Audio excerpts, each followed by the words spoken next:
Okay, so welcome to Crypto Cafe. So I'm very happy to have Arindam Mukherjee today.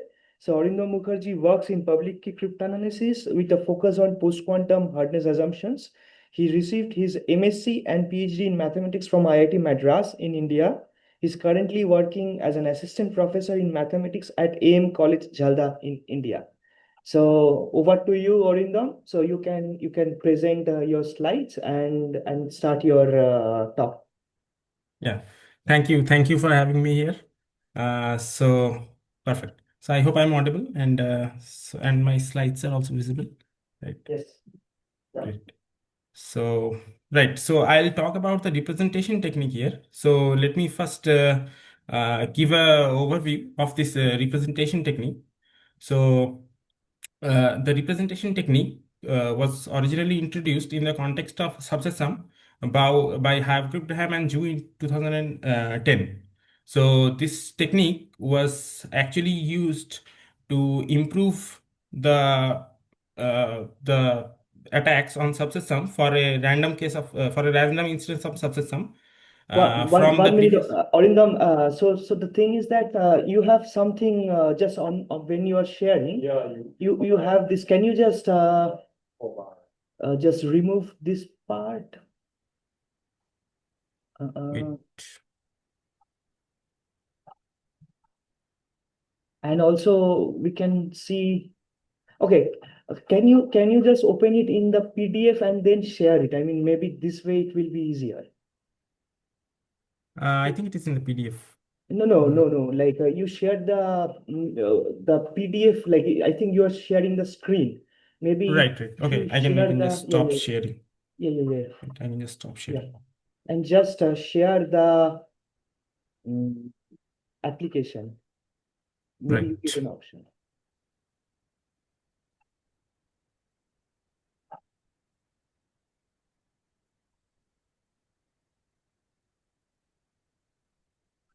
Yeah, it's much better. Much Good. better. Good. Okay, let's start. Let's start. Thank you. Yeah. Great. Thanks. Yeah. It was actually introduced in the context of subset sum by Hauke Graham and Chu in 2010. And so it was used to actually improve the attacks on a random instance of subset sum from the previously known best attacks by Horowitz and Sani. And so after this they actually improved this attack further in 2011. It was by Baker, Coron and Jew, and they used some more advanced representation techniques, right? So I'll talk about what is the representation technique. And later on it was again improved in 2020 by Bonatine and others in Asia Crypt 2020, right? And you can see in the same around the same time this technique by Havgripraham and Ju was adapted for decoding random binary codes by May Modern Thome in 2011. Later on, this was improved by Baker Ju May Moirer in 2012, and you can think of this attack, this BJMM attack, as the analog of this Baker Cordon Jew attack, right? And this, along with some new techniques for solving nearest neighbor, this was further improved in 2015 by May and Ozerov, right? On the side note, this attack by Baker, Coron, and Jew had an analog, had a memoryless version of it, and which was later improved by Esser and May in 2020 Eurocrypt. Right? And based on this representation technique introduced, which was given in Baker, Coron, and Jew in 2011, Esser and Zwedinger gave a time memory trade-off in 2022. And this paper also uh, gave some analogs or for this time memory trade-off for subset sums in the case of decoding of binary codes also, right? Now, let us come to the small maximum LWE world. There, this technique was first used to solve the small maximum LW problem by May in Crypto 2021. In that paper, May also gave a memoryless version of his attack, right? And this was improved in Asia Cup 2023 by us. And also we gave a further improvement, not a further improvement, but we improved some, like very slightly we improved the attack by May uh, in JOC 2024, and we also gave a continuous time memory trade-off curve in this work in 2024, right? So to understand the representation technique, we'll have to start with a problem, and on that problem, I can show you uh, some examples of how this representation technique works, right? So for that example problem, I will start with this small max norm LWE. And why I'm using this? Because it is used in N-true, Kyber, and dilithium. Now, what was the motivation to actually introduce these representations for this? So presumably, the best known attacks against against the small maximum LWE is this hybrid attack by Nick Hagerkramer from 2007, right? So what this attack does, it actually combines lattice reduction with some combinatorial techniques. But lattice reduction is not known to be able to exploit the small maximum structure of these keys. So May in Crypto 2021 gave a purely combinatorial attack. And for that combinatorial attack, he used this representation technique, right? But the issue with that attack is that it has huge memory requirements, right? So what he did, he also gave a memoryless algorithm and some time memory trade-offs based on that algorithm, right? So we recently in Asia Cup 2023 and after that in JOC 2024, we actually improved these attacks by May, and we also gave it a continuous time memory trade-off curve for the small maximum LW problem. Right? So let's start by defining the problem. So this is how it is defined. So you are given, so I'll give the definition for ternary LWE, which is the small maximum one case, but it also works for small maximum 2 and maximum 3. Okay. So what is the problem? The problem is that you're given a Q. Q is of size, let's say poly n, and an integer W, and you are given a matrix, a square matrix, whose entries are from ZQ, and B, which is a vector of length n whose entries are from ZQ, and these A and B satisfy the equation A is equal to P plus E modulo Q. Okay, where this S and E are ternary vectors of length n, and also the weight of this S is given to be W. So the target is to recover this S, okay, which is a ternary vector of length n and whose weight is W. Now let us say that this E is given. If we know this E, then this problem is fairly simple. You can just use linear algebra to recover this S. Okay. So, but this E is not given. So what we can do, if we want to do a brute force attack on this, what we can do is we can look into AS minus P. So this AS minus P, and you can take different choices for this S, and then you can compute AS minus B. And whenever you see that AS minus B is a ternary vector, you can say that this S is your secret. Okay. Now this S is of length n, and each coordinate has 3 choices.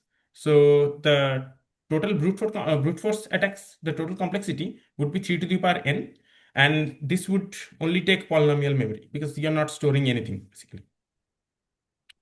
Now, for simplicity, we'll assume that it has equal number of this S has equal number of ones and minus ones, right? But the attacks actually work without that also. And for the rest of this talk, we'll fix this weight of S to be n by 2, just for comparison purposes. But the attacks actually work for other weights also. Okay, so the weight of S is n by 2 means it has n by 4 many ones, n by 4 many minus ones, and n by 2 many zeros. Right? Now, in the next slide, I'll introduce this collision search technique. So this collision search technique is what we see for a textbook. Uh, in any textbook of cryptography, you can see this attack in polar draw algorithm. Okay. So what it says is that let's say you are given a random function f from S to S, where S is a finite set, then you can find y1 and y2 such that f of y1 is equal to f of y2. And this can be found using only square root of s many evaluations of f and only polynomial amount of memory. Okay. So what do I mean by collision? So a collision, let's say you start with some x in S and you repeatedly apply f on this thing, right? So you apply f on x and you get z1, then you again apply f on z1, you get z2. And since this is a finite set, after some point of time, it will start repeating. Okay? So as you can see here in this diagram, this zk plus 1 maps to zk, and this zk plus l minus 1 also maps to zk. So this zk minus 1 and zk plus l minus 1, both of these are colliding. Okay. And actually these collisions, these two colliding inputs can be found using only square root s many evaluations of f. Okay. Now this procedure can be extended for two functions also, f1 and f2. How do you do this? You can just define another function, capital F, which takes the value f1 of x when g is 0, or g is some random function from s to 0, 1. And this capital F of x is f2 when g of x is 1. So you are basically switching between uh, the functions depending on this random function g. Okay. And you can see that depending on the starting point, the collisions that you end up with are always unique. Okay. Now in the next slide, we'll see how we can use this to actually attack the this problem. Okay. So you are given A is equal to B plus E mod Q, where this A and B are known. Okay. And you have to recover this S. Right. So what we do is we split this S as S1 plus S2. Now you can see that this is the vector, S vector. S has n by 4 many ones and n by 4 many minus ones distributed throughout the length of the vector. Okay. This vector is of length n. Now we are splitting it as S1 and S2. And how do we split it? We split it in the following way. So this S1 has all its weight on the left hand side, and the right hand side is completely 0. And in S2, the left hand side is completely 0 and all the weight is there on the right hand side. So in the starting vector, we had n by 4 many ones and n by 4 many minus ones. In S1, you have n by 8 many ones and n by 8 many minus ones on the left hand side. And in S2, you have n by 8 many ones and n by 8 many minus ones in the right hand side. Okay. And then you can write AS1, you can write the above equation as AS1 equal to B plus E minus AS2. Of course, there is a mod Q here. Okay. But now you can see that there are three unknowns here. S1 is also unknown, E is also unknown, and S2 is also unknown to us, right? Now, May's idea is that you actually guess this E, okay? Some bits of E. So you get, let's say you get L many bits of E, right? Now, the thing is that this E should be small enough, this L should be small enough that you can actually kind of get this guessing part for free, right? So make sure that you have to only guess a sublinear many coordinates of E, right? So that gives you a sub-exponential overhead.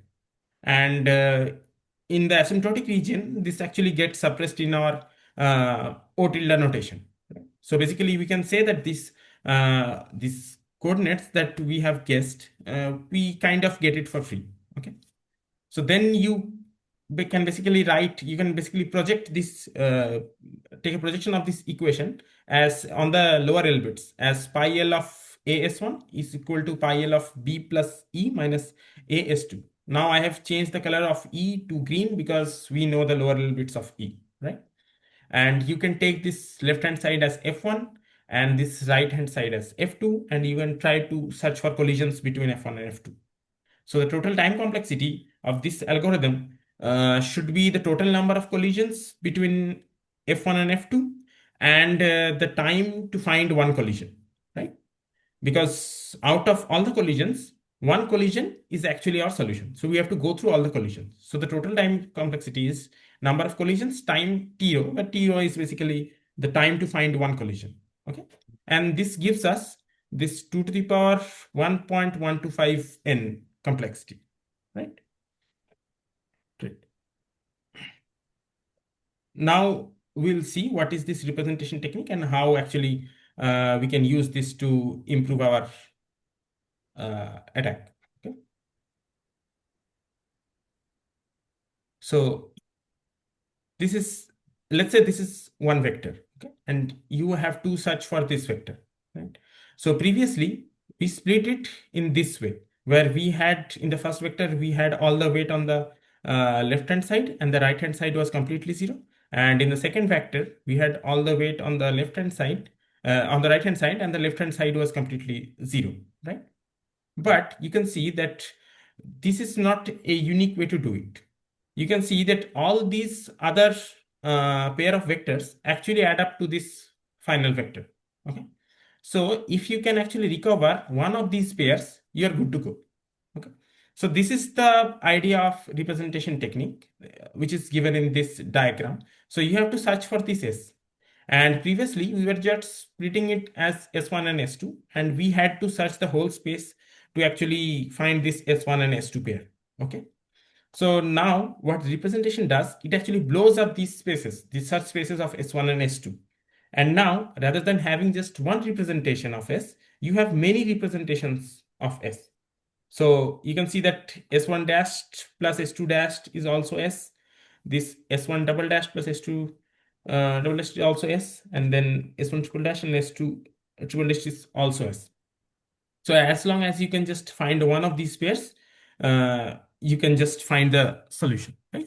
And what this allows us to do is this allows us to just search for the solution in just a fraction of the space. So you don't have to search the whole space. You just have to search a fraction of this whole space, right? And in that space, if you find a match, you can actually recover the vector. And how this impacts the time complexity, you can now see that since the search space goes up, but the representations actually take care of it. And how does this happen? This now you don't have to go through all the collisions, but only a fraction of all the collisions. Okay, and this actually gives you an improved time complexity. Now we'll see some examples of how this happens. So this was the first example that I gave a few slides back. So here we were splitting it in this way, that we had zeros on the right hand side, and the second vector we had only zeros in the left hand side, right? Now you can see that the search space of this S1 vector is actually n by 2, choose n by 8 comma n by 8, because you had n by 8 weight on the on just half of the length. Okay, so this was n by 2, choose n by 8 and n by 8, right?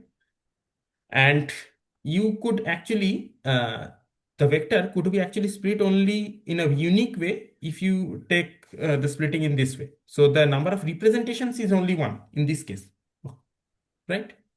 And so now what made it is he gave this representation 0, where you can actually, now the weights are distributed throughout the vector here. So you have n by 8 many ones and n by 8 many minus ones in the first vector, which is distributed throughout the vector. So it is not restricted to only left hand side or only right hand side. And same thing in the second part also, the S2 case also, right? Now, the search space for each of these vectors is actually n choose n by 8 comma n by 8, because now the length of the vector is not restricted to half of it, but the full length. Okay. And n by 8 many ones and n by 8 many minus ones are distributed throughout this. Okay. And what it allows us to do is, now this, let's say you have one in some position in the solution, then you can write this one as 1 0 as well as 0 1. And similarly, if you have a minus 1, you can write this minus 1 also as 0 minus 1 or minus 1 0. Okay. And what this gives us is this gives us this representations. This increases these representations to n by 4 choose n by 8 square of that. And why is that? Because you had n by 4 many ones in the solution, out of which you can actually put n by 8 many ones in the first vector, and automatically the rest of the n by 8 many ones will be in the second vector. So n choose n by 4, sorry, n by 4 choose n by 8 for the first, for the ones, and n by 4 choose n by 8 for the second one, and this gives n by 4 choose n by 8 squared. Okay. And this actually improves the complexity to 2 to the power 1.0919n. Okay. Now may give some more advanced representations here. So what he observed is that not just ones and minus ones, but now the zeros could also be written as 1 plus minus 1 or minus 1 plus 1. Okay. So how do we do this? We introduce some additional d many ones and d many minus ones in both these summands, right? So this d many additional ones in the first vector would actually cancel out with the d many minus ones in the second vector. And similarly, the d many minus ones in the first vector would actually cancel out with the d many plus ones in the second vector. Okay. And this improved the complexity to 2 to the power 0.9635 n. And for this, you can see that the complexity, the search space for S1 and S2 are now n choose n by 8 plus d, comma n by 8 plus d, right? And the number of representations, this part, this n by 4 choose n by 8 square, this is same as the previous one. And now for this additional zeros, you have this extra part, n minus w choose d comma d. So this w is n by 2 now. Okay, so this is n by 2 choose d comma d, because now this zeros, this d many zeros can be represented as 1 plus minus, and d many zeros can also be represented as minus 1 plus 1. Okay. Similarly, he also introduced additional 2's and minus 2's in these vectors, could act, so that you can get an improved complexity of 2 to the power 0.962n, right? And here you can see that he has introduced this additional 2 and this minus 2, so that these 2's and minus 2's can actually cancel out to get zeros. Also, these 2's and minus 1's can actually cancel out to give you ones, and this minus 2's and ones can actually cancel out to give you minus ones, right? And so we in our ACA crypt paper actually improved this complexity to 2 to the power 0.8425n, right? And as you can see that there, for rep 1 itself, you can see that there is this d here. So this d is an optimization parameter. You have to optimize this d. Okay. And so basically, for our computations, these number of parameters actually increased a lot. So we had to use this SciPy tool from in this. So in the SciPy library, there is this optimization tool. We had to use that to actually conduct our numerical optimizations. Okay. So now let us see what our idea is. So rather than splitting the problem in two parts, we can now split the solution in 4 parts. So S is now S1 plus S2 plus S3 plus S4. Okay. So then you can write the LWE equality as A times S1 plus S2 is equal to B minus A times S3 plus S4 plus E, of course, right? And just like previously, we can now guess this E, right? Some, not the whole E, but some 2L coordinates of E, right? Where this L is small enough that you get it for free, but this is large enough that you can actually identify this S uniquely, okay? And now, just like previously, you can actually project this equation to the lower 2L coordinates, okay?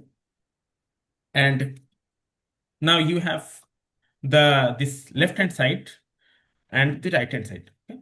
Now the trick is here that uh, you have to choose a random r, and you have to say that this left hand side, the lower L bits of this left hand side is actually equal to r, to make this nested thing work. So this idea is by Dinu, Dunkelman, Keller, and Shamir from 2016.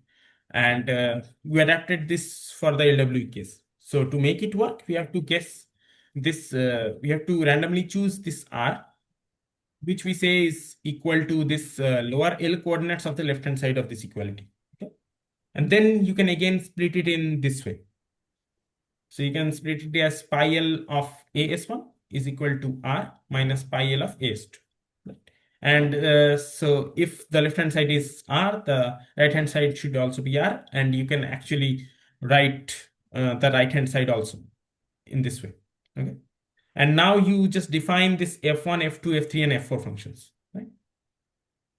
And the next thing is how to make this work. So you actually define this G1 and G2 functions as the next L coordinates. So the pi L is the lower L coordinates. And since we have guessed two L coordinates, we want to match on the next L coordinates. So from L plus 1 to 2L coordinates. Okay. And so this is how it works. So so this G1 of X is defined as the next L coordinates of A times Y1 plus Y2, where this Y1 and Y2 is coming from a collision search procedure between F1 and F2 with starting point X. Okay. And similarly, we define this G2 also, right? And now what we do is we search for collisions between G1 and G2. Okay. And as you can see in this diagram, this G1 function is actually calling a collision search procedure between this F1 and F2. And similarly, G2 is also calling a collision search procedure between F3 and F4. Okay. And this collision search automatically gives you a matching on these L bits, right? This collision between F1 and F2. And this collision between G1 and G2, therefore, gives a collision on the next L coordinates. So you have a collision on all the 2L coordinates, right? Which we needed. So in another way, you can say that we are looking for a large row. So this each of these smaller rows are basically an application of this G1, G2, G1 function and G2 functions. Okay? And this G1 and G2 are nothing but collision search between the corresponding FIs. Okay. So this point where this large row intersects itself is basically the point where these G1, G2 functions collide, as well as all the FI functions also collide, right? And this gives a complexity of 2 to the power 0.8425n. Okay. Now, there is now regarding the randomness of these functions. So you can see that there is something that we have to be careful about, that if there are more collisions between these functions, then there should be between two random functions, then this technique actually fails. Okay. So what we do is we actively prevent this from happening by appropriately choosing the function domains. Okay. Excuse me. Right. So then then we also use some additional some advanced techniques for representations. This is called a partial representation, and this technique is also used by Esser and May in the context of subset sums. So what we do is just rather than splitting these in four way, we just say that on the gamma part there is this representations happening, and on the 1 minus gamma part there are these disjoint parts where there is no overlap, right? So the representations are actually doing the role in this gamma n part, that is common between all the four summands. Okay, great. And so now what we can do is, since if there is an inconsistency, that inconsistency will rise in this gamma n part, what we can do is we can actually give it a permutation, give the final solution a permutation, so that it distributes some of the weights to these disjoint parts. Okay. So this allows us to reduce the number of inconsistencies. This also decreases the number of representations, but we try to strike a balance. Okay. Great. And then we also try to introduce, similar to maze representation too, we also try to like introduce 2's and minus 2's in our representations to actually get this result. Okay. Additionally, what we can do is that we can also use techniques from information set decoding to actually improve the uniform secrets case. So we can give the problem an initial permutation so that some of the weight from the secret S actually goes towards this E. So uh, we try to give it an initial permutation to reduce it to a newer instance of the LWE problem, where in this new instance we expect that it has less weight. Okay, so that it is easier to actually attack it there. So this is a very well-known idea from ISD, initially introduced by Pranga in 1962. And similar ideas can actually work here also in the LW case.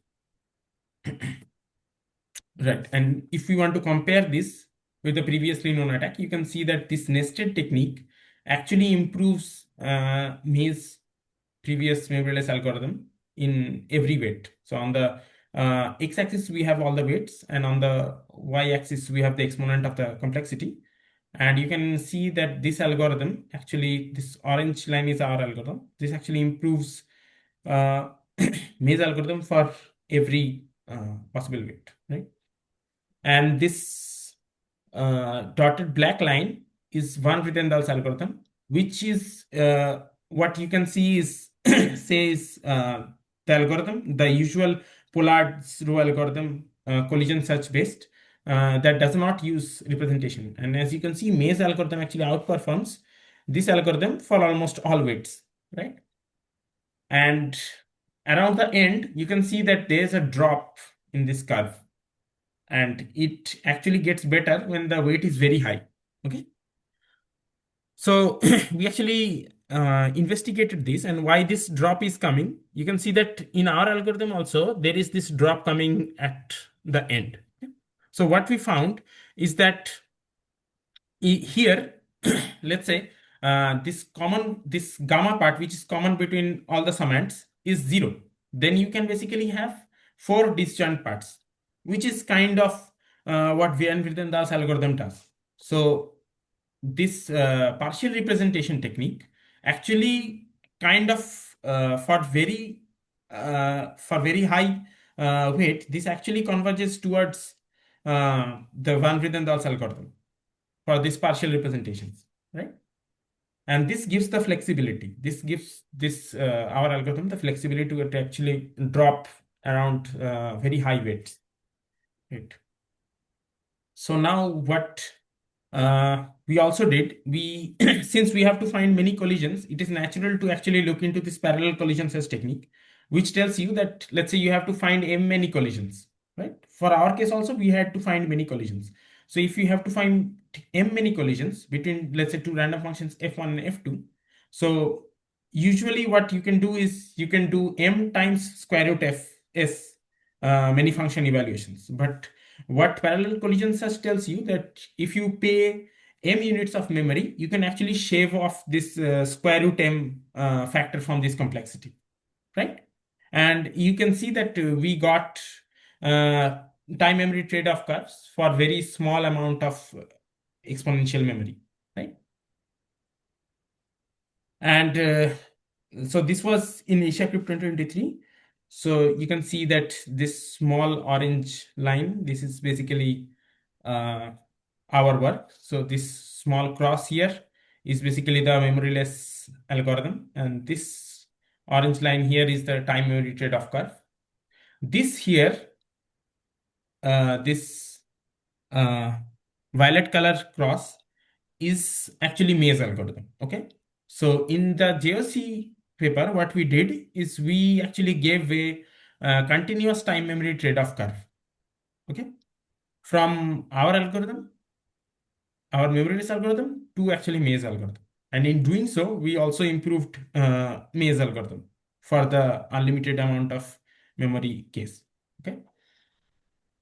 And the idea to do is very simple. So till now, we were only talking about functions, defining functions and finding collisions, right? So rather than doing that, what we can also do is not defining functions, but actually storing their values. Okay? So what we do is rather than defining functions, we actually we actually split the solutions and store the values.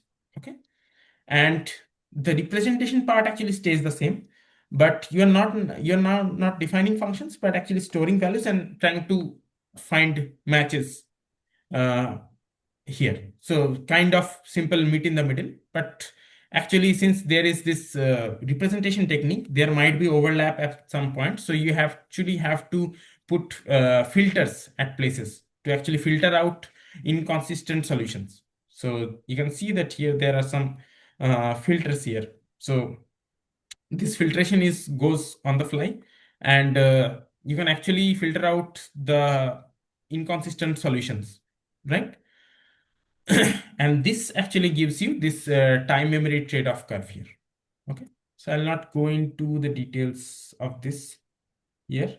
And so what the questions are, so what we can like what I am looking into is can we find better time memory trade-offs than this?